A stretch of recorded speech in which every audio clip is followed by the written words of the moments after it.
સ્ટાફગણ તથા વિદ્યાર્થીઓને મારા નમસ્કાર. આજના આ પ્રજાસત્તાક દિનની ઉજવણી નિમિત્તે આપણે સૌ અહીં એકઠા થયા છીએ.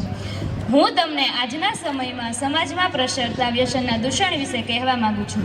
વ્યસન શબ્દ બોલવા અને સાંભળવામાં તો ખૂબ સામાન્ય લાગે છે, પણ સમજાય ને તો કરતા હતાને નુકસાન કરતા તો વધુ એ જ છે. અત્યારે લોકો પાસે એવા કારણો હોય છે, હવે તો આ સામાન્ય છે, હવે તો બધા કરે છે એમ સમજીને લોકો ચિત્ર વિચિત્ર પ્રકારના વ્યસનો તરફ આકર્ષાય છે. વ્યસન એ ખતરનાક નાદાનપણું છે જે આપણા સ્વાસ્થ્ય અને સમાજ માટે ગંભીર જોખમ ઊભું કરે છે. એ વ્યસનો જ શું કામના કે જે તમને તમારા પરિવારથી દૂર કરે અને તમને પોતાનાથી પણ દૂર કરે.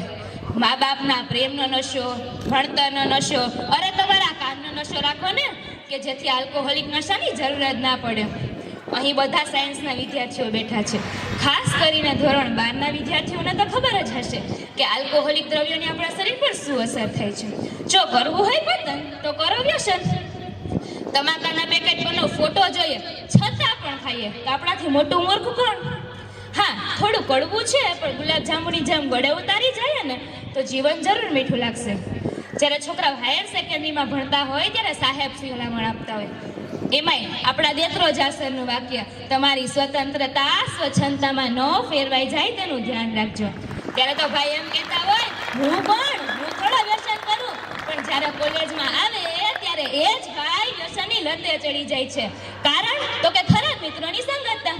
જ્યારે કોઈ વ્યસનની વાત નીકળે તો પેલી આંગળી પુરુષો કે છોકરાઓ તરફ ચીંધવામાં આવે છે, પરંતુ આજના આ આધુનિક સમયમાં છોકરીઓ તથા નાના બાળકોમાં પણ વ્યસનનું એટલું જ પ્રમાણ વધી રહ્યું છે, પરંતુ તેનો ઉલ્લેખ ઓછો થાય છે. આજની યુવા પેઢી આલ્કોહોલ, ડ્રગ્સ અને સિગરેટના વ્યસનમાં એટલી હદે આગળ લાગી ગઈ છે કે તેઓ પોતાના ભવિષ્ય અંગેનો જરા પણ વિચાર નથી કરતા. વ્યસનથી તમે તમારા જીવનના 3 અનમોલ રત્નોને ધિક્કારી રહ્યા છો. પહેલું, તમારું શરીર. બીજું, તમારી સંપત્તિ. અને ત્રીજું, તમારી સંતતિ કે જે તમારા માટે રત્ન સમાન છે. આજે તમે વ્યસન કરો છો તો કાલે તમારા બાળકો પણ વ્યસન કરવાના છે, અને એ તમારી આંખ સામે થતું હોવા છતાં પણ તમે તેને કંઈ જ નહીં કહી શકો. શું કહેશો? બેટા વ્યસન ના કરે, તેનાથી કેન્સર જેવા અનેક રોગો થાય છે, પણ તમે તેને કંઈ જ નહીં કહી શકો કારણ કે તમારે પોતાને જ વ્યસન વગર નથી ચાલતું. હા, મને ખબર છે તમને બધાને આ વાત ઘણી નાની લાગતી હશે, પણ જો આ નાની વાતને પણ ધ્યાનમાં લેવામાં આવે ને તો અનેક લોકોના પતન થતા અટકશે. આંકડાઓને ધ્યાનમાં લેવામાં આવે તો વિશ્વમાં દરરોજ લગભગ 14,000 જેટલા લોકો વ્યસનને લીધે મૃત્યુ પામે છે. સમગ્ર વર્ષ દરમિયાન વિશ્વમાં લગભગ 60 લાખથી પણ વધારે લોકો માત્ર ને માત્ર વ્યસનને લીધે મૃત્યુ પામે છે. વિશ્વમાં દરરોજ 5,735 જેટલા બાળકો વ્યસન કરતા શીખે છે. સાહેબ, ગુજરાતની વાત કરવામાં આવે ને તો ગુજરાત જેવા રાજ્યમાં પણ દરરોજ 244 જેટલા બાળકો વ્યસનને લીધે મૃત્યુ પામે છે. પરંતુ દુઃખની વાત તો એ છે કે આ બાળકો વ્યસન કરતા પણ પોતાના વડીલો પાસેથી જ શીખે છે. તો શું મિત્રો, હજુ પણ તમને આ વાત નાની જ લાગે છે? તમારી પાસે BMW, મર્સિડીઝ, કિયા કે ક્રેટા જેવી ગાડી હોય તો તમે તેમાં ક્યારેય કેરોસીન નથી પુરાવતા, કારણ કે ગાડીનું એન્જિન બગડી જાય. તો જો તમને તમારી ગાડીની એટલી ચિંતા હોય તો કુદરત દ્વારા મળેલા અમૂલ્ય શરીરની ચિંતા કેમ નથી? મિત્રો, એવું નથી કે વ્યસન માત્ર આલ્કોહોલિક દ્રવ્યનું જ હોય.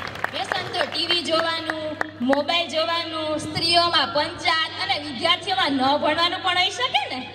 ટીવી, મોબાઈલ બધું જોવાય, પણ જરૂરિયાત પૂરતું જોવાય. જો જરૂરિયાતથી વધી જાય તો બાટલી કાઢ તો બાપ જ. આ તો બધો ઘરનો ડાયરો બેઠો છે એટલે કહું છું, અત્યારની જનરેશનમાં ઇન્સ્ટા, બાપ રે, અને આ હજુ ઓછું હતું ત્યાં તો વળી સ્નેપચેટ આવ્યું. એમાંય આપણા હીરો પ્રાસરની ભાષામાં કહું તો સ્નેપ લાઈક અ સ્નેપ. એફએફ ને તો બધા જાણતા જ હશે. અરે ફ્રી ફાયર નું જ કહું છું. હા, મનોરંજન માટે વાપરીએ તો કશો વાંધો નહીં, પણ જો આપણો કેરિયર બનાવવાનો સમય જ આપણે મનોરંજનમાં વાપરી નાખીએ તો ક્યારેક આપણી જિંદગી જ મનોરંજન ના બની જાય. એમાંય ભાઈઓમાં વ્યસન અને અમારા બાઈઓમાં ફેશન. ના જાય એટલે ના જાય. 20મી સદી યુરોપ અને અમેરિકાની હતી, અને હવે એ લોકોને ડર છે કે 21મી સદી ક્યાં ભારતની ના આવે. તેથી તે લોકો ભારતના યુવાધનને અંદરથી ખોખલું બનાવી રહ્યા છે. આપણે બધા ભારતનું ભવિષ્ય છીએ અને આવનારા એક સારા સમાજ માટે આપણે શરૂઆત આપણા પોતાનાથી જ કરવી પડશે. આમ પણ જ્યાં સુધી આપણી પોતાની આંગળી કંકુવાળી ના હોય ત્યાં સુધી આપણે સામેવાળી વ્યક્તિના કપાળે તિલક કેવી રીતે કરી શકીએ? છોડો નશા ઓર શરાબ, ના કરો જીવન ખરાબ, કુછ પલ કા નશા, સારી ઉમ્ર કી સજા. મને એવી આશા છે કે અહીં બેઠેલા સૌ કોઈ વ્યસનના બમણમાં ન ફસાઈને પોતાને અને પોતાના પરિવારને બરબાદ થતો અટકાવશે તથા દેશમાં ફેલાયેલ આ વ્યસનના દૂષણને ઘટાડવાના પ્રયત્ન કરશે. બસ આટલું કહી હું મારી વાણીને વિરામ આપું છું. મને શાંતિથી સાંભળવા બદલ આપ સૌનો ખૂબ ખૂબ આભાર. જય હિન્દ, જય ભારત.